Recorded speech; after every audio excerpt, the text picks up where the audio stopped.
without further ado, it's a very great pleasure to welcome my friend, colleague, and fellow host of the seminar, Kevin Chang, Professor Kevin Chang, from the Institute of History and Philology in Academia Sinica in Taipei, in Taiwan. Kevin is a distinguished historian of higher education. He took a PhD at Chicago in 2002 and has held various visiting fellowships in the USA and in Europe, including in Germany, in the last decade or so, as he has been assembling a series of very important works in the history of the research institution and culture, and particularly the history of the PhD. He's in the final stages of a book to be published by Princeton University Press, the dissertation, A Global History. And just last year, this year, he co-edited a Global History of Research Education co-edited with Alan Rock, which was published by Oxford University Press. So it's about these themes and these subjects that Kevin is going to talk to us this afternoon. Over to you, Kevin. Thank you very much for joining us. Oh, thank you so much. My great thank you for the introduction, the kind introduction, Miles. Thank you. And it's my great pleasure to start this year's History of University Seminar. And the subject today is the substance of the volume that I co-edited. Next slide, please, Miles. All right, so this book just came out, and the title is A Global History of Research Education, Disciplines, Institutions, and Nations, 1840 to 1950. And this book has open access. It's free to view and download at these two addresses. Next slide, please, Miles. All right. So we have 16 chapters in this volume that study and essentially two themes. One is the foundation of research education in different countries or regions. Those include European countries, Latin American countries, Japan and China, and colonized societies like India, Korea, and Taiwan. And he also addresses training in disciplines of different categories. Those include text-based disciplines, history, philology, laboratory disciplines such as chemistry, and theoretical sciences such as mathematics, and the disciplines that rely on fieldwork, anthropology, paleontology, and geology. And we also there's one chapter that discusses what may be called common erudition, knowledge that is not bound by a single discipline.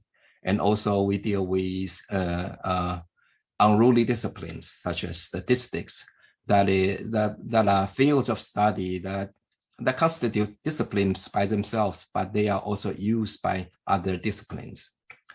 Next slide, please. All right. And so there have been a huge literature on relevant themes.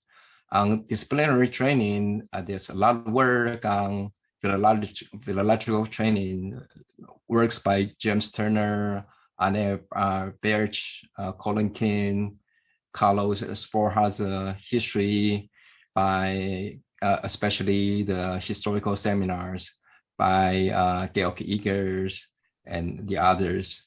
And there are also works on mathematical and physical trainings. And of course, the works on Justus Liebig, the German chemist that started really the full scale of laboratory training and production and research production. And I highlighted some names on the left because these are the contributors to this volume. So they are specialists for specific disciplines. And we also have a huge literature of university histories. And very often they are national history of higher education, those by Friedrich Paulsen, Louis Liard, and there are even more histories of individual universities. Many versions of the history of the University of Berlin, many versions of the history of University of Oxford, and many histories of Harvard, and quite a few on Johns Hopkins. And there are also comparative histories. We see on the screen a history of the university in Europe, a 4-volume set published by Cambridge University Press. And we have a volume with the title Humboldt International that deal with the export of the Humboldt model to the other countries. And we also have a comparative or continental survey of European universities by Robert Anderson, who is in the audience. Next slide, please. All right. And why this volume is needed? And works on research training usually focus on a particular discipline, or sometimes even a research facility, a seminar, an institute. So those works often miss an interdisciplinary vision. And for example, the humanities and natural sciences are never treated together in those works. And most university histories are bound by an institution or a country. So they can see the differences and commonalities that are visible only through comparison. And available comparative or continental histories very often focus much more on undergraduate education. And that's because undergraduate students make up the bulk of the student body. And research education is often sidelined, if not overlooked. And works like the export of the Humboldt model is just too simplified, because as we will see, research education did not just radiate from Berlin or from Germany to its neighbors and then further beyond. Next slide, please. So this is the outlines of today's talk. I have just introduced the edited volume that just came out with Oxford University Press. And I'll briefly define what we mean by research education, why we don't call it doctoral education or graduate education, which is common today. And I'll introduce 5 modes that synthesize research education in different countries. And I'll discuss research training and disciplinary identity, whether there is a causal relationship. And I'll say something about research education for women. And there will be a quick overview of the introduction of research education to non-Western societies. And I'll conclude with the thesis that there was a globalization of research education in the period that we study, which is roughly from 1840 to 1950s. And I think we have to go back to one slide. Next. Oh, okay, good. All right. So on research education, we are paying attention to academia. There is always research in the carpentry shop, in bakery, but this is not our focus. But on the other hand, in the 19th and 20th centuries, universities or institutions of higher education actually have accepted a lot more disciplines or fields of knowledge into their campuses, and many of them are practically oriented. And it is in this period that original research became a core mission of the university. And it became an imperative for university professors, or at least the professors at leading universities, to do research. And we often call this the research ethos. And together with that is the mission to train the next generation scholars. And this is the other side of the coin of the research mission or research ethos. And previously, scholars and scientists such as Rousseau and Michael Faraday were often trained outside universities. And scientists at the Royal Academy of Sciences in Paris in the 18th century, for example, were very often trained in the academy as pupils, as assistants, and then rose all the way up to pension scientists. Next slide, please. And this chart shows you the structure of research education in a few countries. I think this applies best to the second half of the 19th century. So in Germany, rigorous research training was offered in university curriculum, which is undergraduate, and it ended with the Doctor of Philosophy. So in Germany, research education was doctoral education, but not graduate. And no formal training in France was available until 1868, when the École Pratique was founded. And doctoral research was done when the junior scholar was teaching in secondary school.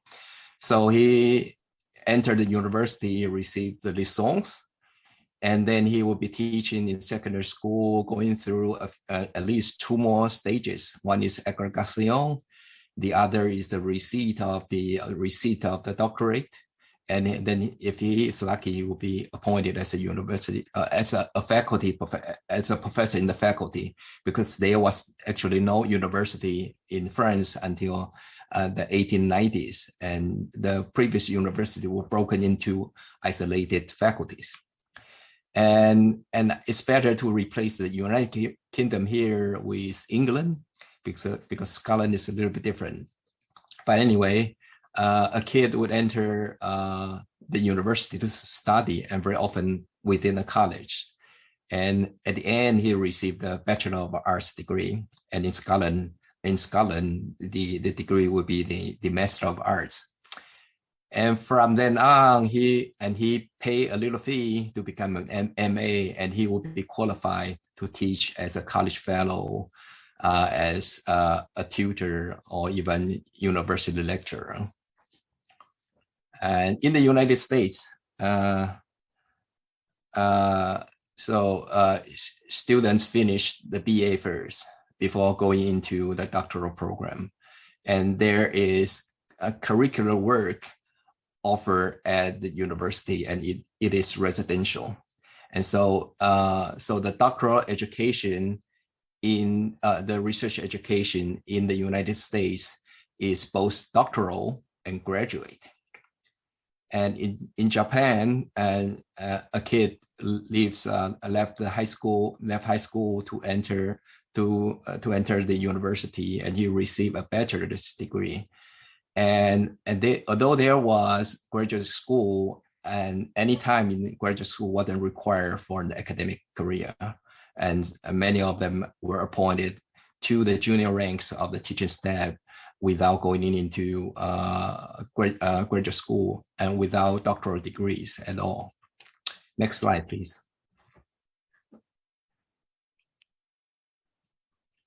So I call the mode 1 of research education formal education. So in Germany, the Austro-Hungarian Empire, and Italy, doctoral education was undergraduate and residential. Yeah. And in France and the UK, the US, Latin America, Russia, Japan, research training was postgraduate, but it was residential, formal in the United States. And residential in Japanese graduate school, although it didn't offer formal education, and it wasn't mandatory for all. And for the other countries, again, the education was not formal. Okay, next slide.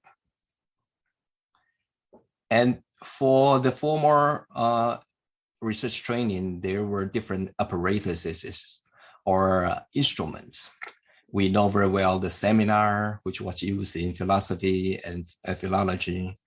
And students, the professor would lead the students to read and interpret the primary materials, and participants would take turn to present their writing and receive critiques.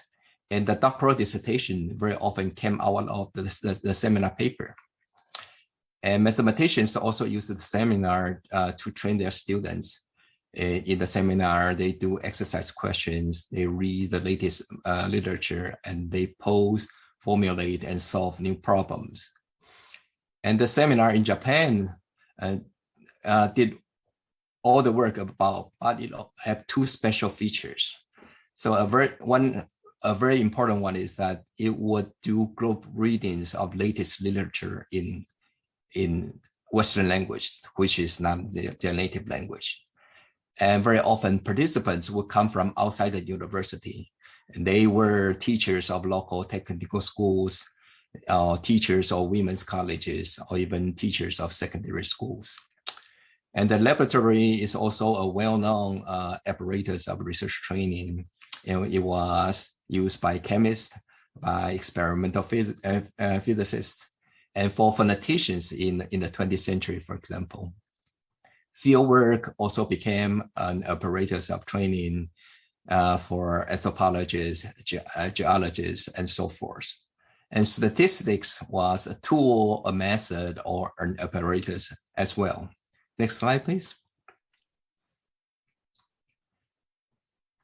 And the second mode is informal education. According to Janet Howard's, British scholars, junior scholars, and senior alike didn't like the seminar. And so British historians, philosophers, and classical scholars prefer conversations, or what they call Platonic dialogues, to the seminar. And there are clubs or societies for professors and students to mingle. So Cambridge has the well-known Historical Society and the Apostles Society. And there are mathematical clubs at Berlin or at Johns Hopkins. And very particularly for Durkheim, for Emil Durkheim, he trained junior scholars by assigning them to write book reviews or to for his journal, or to submit a manuscript to the journal he edited. And he closely edited and commented their writings, all by correspondence. And this is something that he offered to his students when formal education was not available. And this also applied to the advanced degrees in the UK that was introduced in the second half of the 19th century, such as the Bachelor of Science, Master of Science. So they offer no curricular study. Next slide, please. And the third mode is apprenticeship. Again, this is not formal, but this is beyond the school education, the stage beyond school education. So as apprentices, junior scholars learn beside a master or a group of masters. This applied to the habilitation or assistantship in Germany, in Hungarian, Austro-Hungarian Empire, and Italian, Dutch, Belgium university also have similar systems of habilitation or docenten, and this also applies to junior fellows or tutors in English colleges. And a concrete example is the assistants and lecturers in the phonetician Daniel Jones Phonetic Laboratory at University College London in the first few decades of the 20th century. So they receive at most one advanced course that is taught by Daniel Jones, and were selected by Jones to help him out with department teaching and research. And this also applies to university teaching staff on junior ranks at Japanese universities. These ranks included assistants, teaching assistants, and lecturers. Also, some scholars might start their professional works in museums, national or university libraries, or the geological surveys in India, Canada, or elsewhere are often research as well as a service institution. Next slide, please. And the next mode is self-training. So the French candidates for the Doctor of Letters and Doctor of Science essentially train themselves in research when they were teaching in secondary school, even though they might have supervisors. and junior scholars in Japan, in colonial Korea and Taiwan might teach in Teachers of Women's College or technical secondary schools. And if they are unlucky and to be teaching in a place where no university was nearby, they had to train themselves by joining the training they had from undergraduate education. And some of them actually returned to university teaching when they persisted in publication. And as a part of their research, they led their students to do archaeological, historical, and paleontological fieldwork in the place where the school is. Next slide, please. And at this mode 4 into the 5, and this overseas studies, we have many instances of them.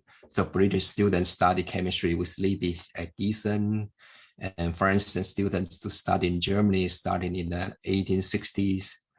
And between 1860s and 1914, there were more than 10,000 Americans who study in Germany. And American women scouted Switzerland, France, and Germany for doctorates also. And there are famous Russian men, and especially women. Again, they study abroad. And we have many accounts of Japanese, Chinese students going to Europe and the United States, and also students from colonies, and very often on colonial governments scholarships. And this study by Thompson Peach, a convener of this project. Okay, and Latin American students first went to Europe, and more they would go to the United States, especially in the 20th century, sometimes with the support of the Rockefeller Foundation, for example. Next slide, please.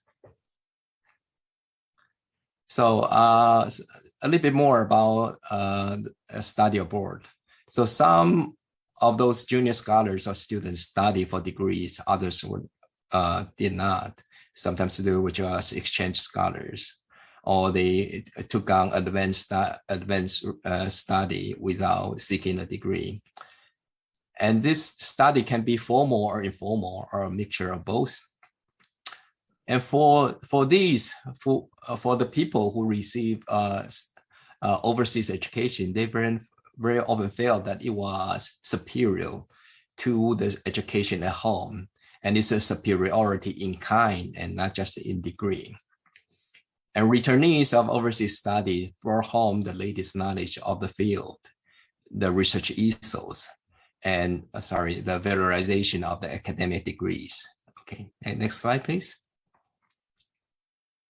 Okay, now we will turn to the relations between research training and disciplinary identity.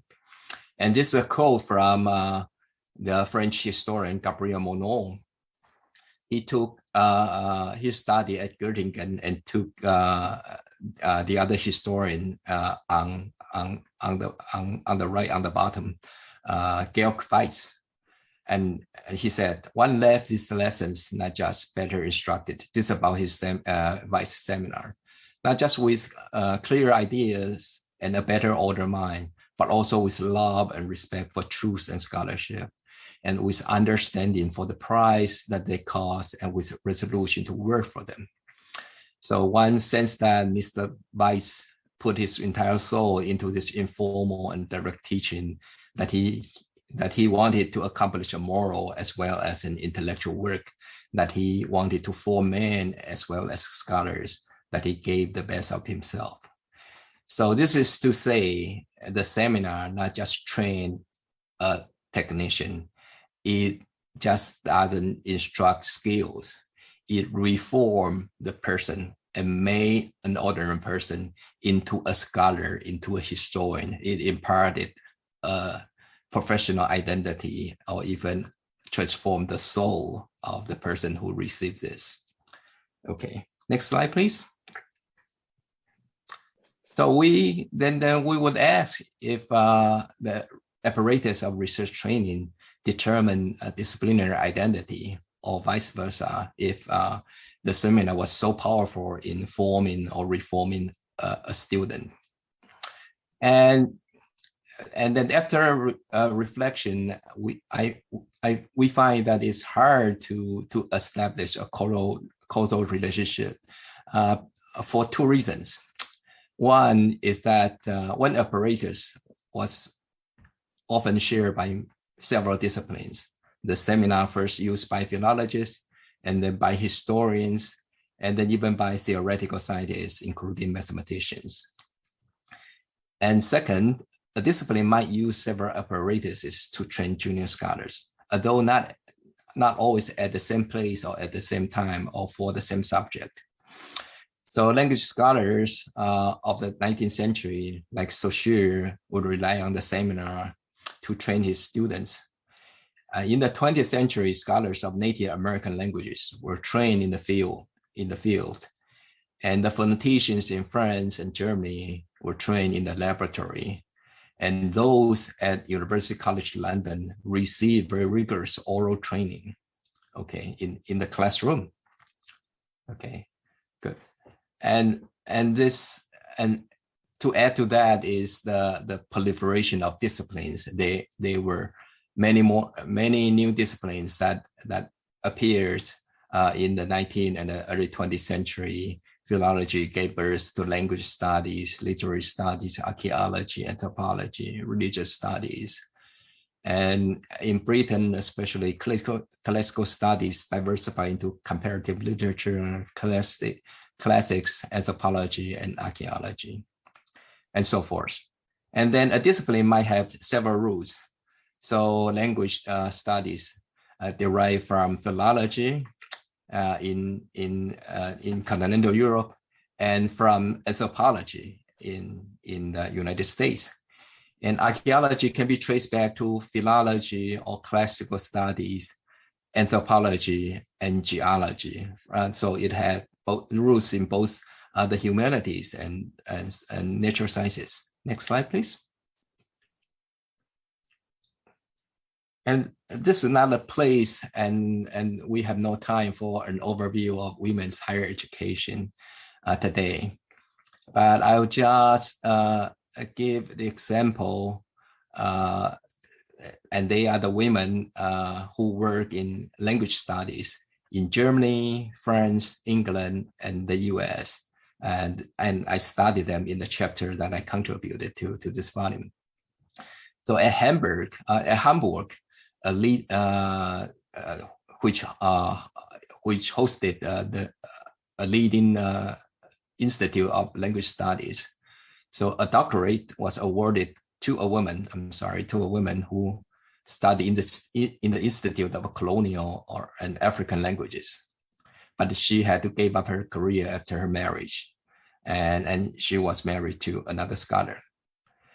In the Institute of Phonetics in Paris, 2 women received university doctorates. So these are university doctorates, like doctorate d'etat, the higher doctorates, and they were able to found their academic careers in American colleges. So they included women's college, all women's college, and one of them found a job in a co-educational college. And in England, Daniel Jones appointed several women from his advanced course to be his lecturers, and none of them had postgraduate degrees. And one of the women, Ida Ward, received a D.Litt, a doctorate, in 1933 and became a professor in 1944. And the American linguist Edward Sapire's student, Mary Haas, received her PhD at Yale in the 1920s, at a time when no women were admitted to Yale College. And then she had to live on one fellowship to another during the Great Depression, and was finally appointed a professor at Berkeley in 1948. So in general, England and the US were more accommodating, to academic women. And as in the US, England also had women's colleges that provided a relative abundance of positions to female scholars. Next slide, please. And we also consider the effects of nation states and nationalism, although we don't have very much time on this issue here. But the University of Berlin was founded when Prussia was defeated by Napoleon. And the success of German universities depended a lot on strong state support, and sometimes even on the intervention of the Ministry of Education for the selection of professors, for example. And senior higher education reform took place in France only after its defeat in the Franco-Prussian War of 1870 and 71. And the United States began to reform its colleges into universities after the Civil War, when the country worked to renew itself culturally and intellectually and materially. And British higher education changed slowly during the course of the 19th century, and one may argue that it was because the country witnessed no survival crisis, and the state actually had no or little direct control of universities, despite some exceptional parliamentary interventions. Next slide, please. And I'll bring up Latin America briefly. And the continent, or plus Central America, had universities very early, first in 1561. But when Latin American countries gained independence, they were thereafter plagued by civil wars, border conflicts, political coups, and economic crisis.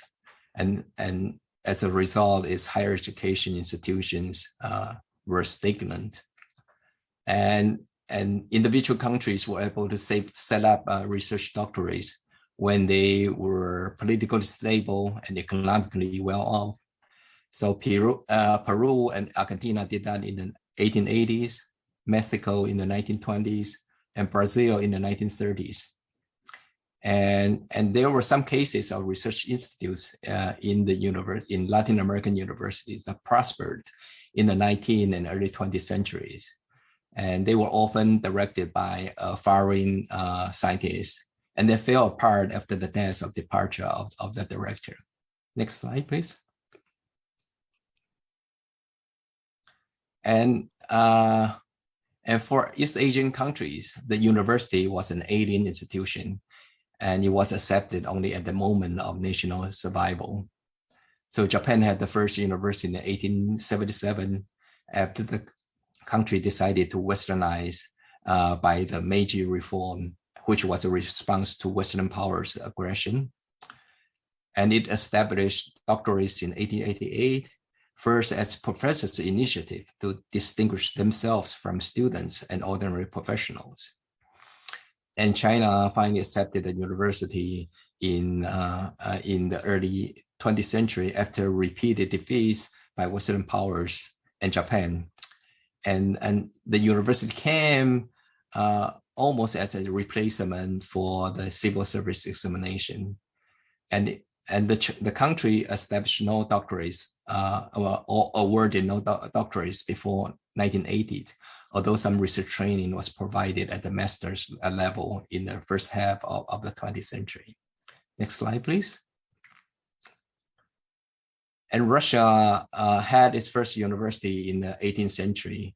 In the 19th century, it made a few efforts to reform its higher education.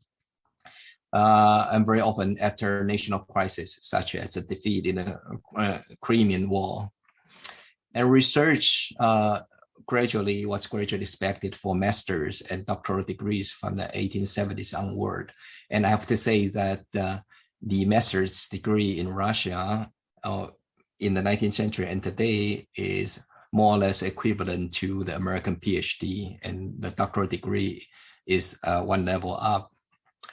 And for the Muslim societies, the modern university was a result or a symbol of modernization. So Egypt established its first state university in the 1920s when it gained independence from Britain. And in Turkey, the heir to the Ottoman Empire, Istanbul University was founded in 1933. which was an effort of the new republic to modernize itself. And Iran, formerly Persia, opened the University of Tehran in 1935 as a Reza Shah's project of Westernization. And these Muslim universities all offer doctoral education shortly after the opening of the universities. Okay, next slide, please. And talking about colonies, and so India, Korea, and Taiwan are studied in this volume, and there are some general patterns for them.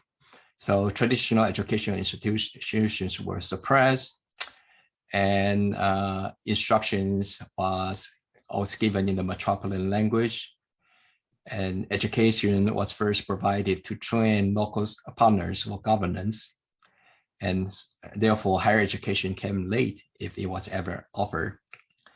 And the universities in the colonies were usually scaled down in size, though not necessarily in resources. The Imperial University in Taiwan, for example, was well funded thanks to the revenue of the island. And professors predominantly, if not exclusively, came from the ruling race. Okay, and so once doctoral degrees were offered, it was considered equivalent to those awarded in the metropolis. So the degrees were supposedly recognized within the empire. And it's important to point out that colonial universities did do research, and they were very often assigned to do research on local languages, histories, customs, laws, and natural resources. And as Thompson Peach shows in her book, there were many institutional connections among the universities in colonies and the metropolis within the British Empire. And this is also true for the French and Dutch colonies. And India is a bit different from the other colonies in that, again, there were a lot of colleges that were supported and funded by local communities or local resources, and they were not forbidden by the British authority. And so there were more freedom, and they accepted more students, local students, and even colonial subjects or scholars could become professors or at least fellows in the colleges in India. Next slide, please. So I'll conclude by saying that there was a globalization of research education from the survey above. So we see that institutions of research education were available in many countries of the world, if not all, by 1945. And so it was the first time in human history that students from 5 continents receive research education in Europe, and some of them went to the US, of course. But of course, we are all reminded that universities started as a very institutional institution in the Middle Ages. And the different modes of research education and pretty much all kinds of research apparatuses, along with the research ethos, were introduced to non-Western countries, although they arrived gradually and later than in Europe or the United States. Next slide, please. So to some extent, economic globalization overlap with academic globalization. So the globalization of research education was heavily driven by economic globalization. So the circulation of trade and people and capital, for example. But specifically for scholarship, we saw easier and wider circulation of international journal and books. And of course, we have to say first the travels of scholars and students. And we saw international news and correspondence that intensified and became a lot more frequent and much easier. And we began to see international conferences. And of course, translations have been available since there have been languages, but scholars took use of them intensively. An example is the works on methods for historical research by the Belgian scholar Paul Frédéric, or by the French scholar Charles Sennebault. And their works were translated into many languages, including, Spanish, Japanese, and Turkish. And they circulated in different countries. And Rolf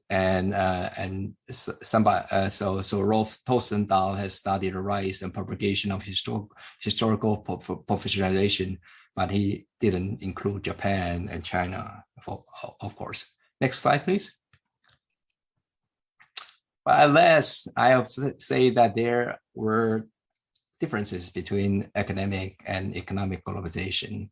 For example, Britain was the superpower of the first economic globalization, whereas Germany was a scientific superpower. And scientific or academic internationalization continued, even though economic globalization stopped with World War I. And as an example, international students in Paris increased in number in the interwar period. And it is pointed out they even saw the seeds of nationalism in many third world countries. Okay, I'll stop here.